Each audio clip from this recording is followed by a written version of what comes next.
खबरको शक्ति सत्यको साथ। नमस्कार दर्शकबिन, यति बेला तपाईहरु हेर्दै हुनुहुन्छ पावर न्यूज। म साथमा छु अरविन्द्र गौतम। म काभ्रे जिल्लाको प्रसिद्ध धार्मिक स्थल गोसाई स्थानमा आइपुगेको छु। यो जनाई पूर्णेको दिन हो। आज यहाँ ठूलो मेला लाग्ने गर्दछ र यहाँ धेरै भक्तजनहरूको उपस्थिति रहेको छ। रसुवाको विपदको प्रभाव गोसाई स्थानको मेलामा पनि पैदल यात्रीको बाटो व्यवस्थित गर्न भक्तजनको आग्रह। जनाई पूर्णिमा तथा रक्षाबन्धनको अवसरमा काभ्रे पलाञ्चोक जिल्लाको बनेपा नगरपालिका 6 बुढोल स्थित धार्मिक तथा पर्यटकीय स्थल गोसाई स्थानमा आज विशेष मेला लागेको छ। हरेक वर्ष जनाई पूर्णिमाका दिन लाग्ने यस मेलामा काभ्रेका साथै काठमाडौँ, भक्तपुर, ललितपुर, सिन्धुपाल्चोक लगायत विभिन्न जिल्लाबाट भक्तजन आउने गरेका छन्। गोसाई स्थानलाई रसुवाको प्रसिद्ध धार्मिक स्थल गोसाई कुण्डसँग धार्मिक आस्था र परम्परासँग जोडिएको स्थलका रूपमा लिइन्छ। गोसाई कुण्ड पुग्न नसक्ने भक्तजनले बनेपाको गोसाई स्थानमा पुगेर शिव मन्दिरमा पूजा आजा तथा दर्शन गर्ने धार्मिक परम्परा रहँदै आएको छ। यहाँ जनै धारण गर्ने, रक्षाबन्धन बान्ने तथा विभिन्न धार्मिक विधि अनुसार पूजा गर्ने गरिन्छ। हरेक वर्ष मेलाका अवसरमा बुढोलदेखि गोसाई स्थानसम्म सडकको दायाँ बायाँ व्यापारिक चहलपहल बढ्ने र ठूलो संख्यामा भक्तजन पैदल यात्रा गर्दै मन्दिर पुग्ने गरेका छन्। त्यसैले यस पटक पनि व्यवसाय सञ्चालन र पैदल यात्राको आवत जावतलाई सहज हुने गरी बाटो व्यवस्थापन गर्न भक्तजन तथा स्थानीयले आग्रह गरेका छन्।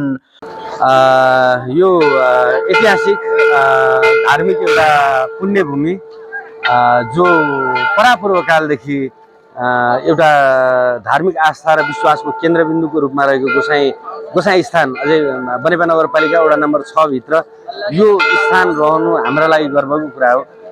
तथापि केही कमी कमजोरीहरू छन् हामी बिचमा पनि नभएका होइनन्। जसरी बजारको व्यवस्थापन राम्रोसँग हुन नसक्नु, पण्डितहरूलाई बस्ने ठाउँको यथोचित व्यवस्थापन हुन नसक्नु, आउने जाने श्रद्धालु भक्तजनहरूका लागि पैदल यात्राका लागि पैदल मार्ग पनि राम्रोसँग चाहिँ व्यवस्थापन हुन नसक्नु, केही त्यस्ता कमी कमजोरीहरू छन् जसलाई हामीले विशेष गरेर बनेपा नगरपालिका वडा नम्बर 6 वडा कार्य समितिले यसलाई व्यवस्थापन गर्दै लिएर आएर आजका मितिसम्म आइपुग्दा हिजोभन्दा आज धेरै राम्रो भइसकेको छ र मलाई विश्वास छ भोलिका दिनमा यो अझै परिष्कृत भएर अझै रूपान्तरित भएर अगाडि बढ्नेछ। जस्तो अहिले गत वर्षहरूभन्दा यो वर्ष श्रद्धालु भक्तजनहरूको सङ्ख्या चाहिँ अलिक कम भएको हो कि भन्ने पनि महसुस भएको छ।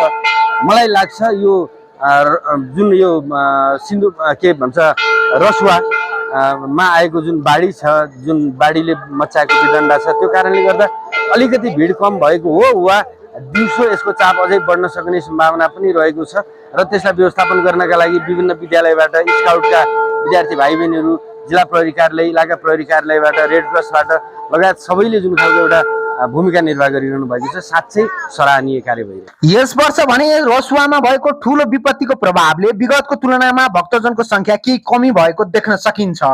हामी यति बेला बनेपा नगरपालिका वडा नम्बर 6 स्थित गोसाई स्थान मेलामा आइपुगेका छौँ। देशमा भोटेकुसीमा आएको यो बाढीका कारण जनधनको ठुलो क्षति भएको छ। भोटेकुसीमा आएको बाढीका कारण हराउनुभएका सम्पूर्णलाई चाहिँ आफ्नो घर परिवारमा सम्पर्क गर्न सक्नुहुनेछ भन्ने यसै गोसाई स्थानबाट चाहिँ प्रार्थना गर्दछु। रसुवाको गोसाई कुण्डसँग धार्मिक रूपमा जोडिएको गोसाई स्थान भएकाले त्यहाँ भएको विपत्तिको खबरले धेरैको यात्रा योजनामा समेत असर परेको उनको भनाइ छ। जुन गोसाई कुण्डको दोस्रो रूपमा स्थापित भएको छ र त्योभन्दा यो महादेवले चाहिँ विभिन्न अवतारको सिलसिलामा यो ठाउँसम्म आएको र यहाँ बसेको भन्ने कुरा यहाँ जनविश्वास रहेको पाइन्छ।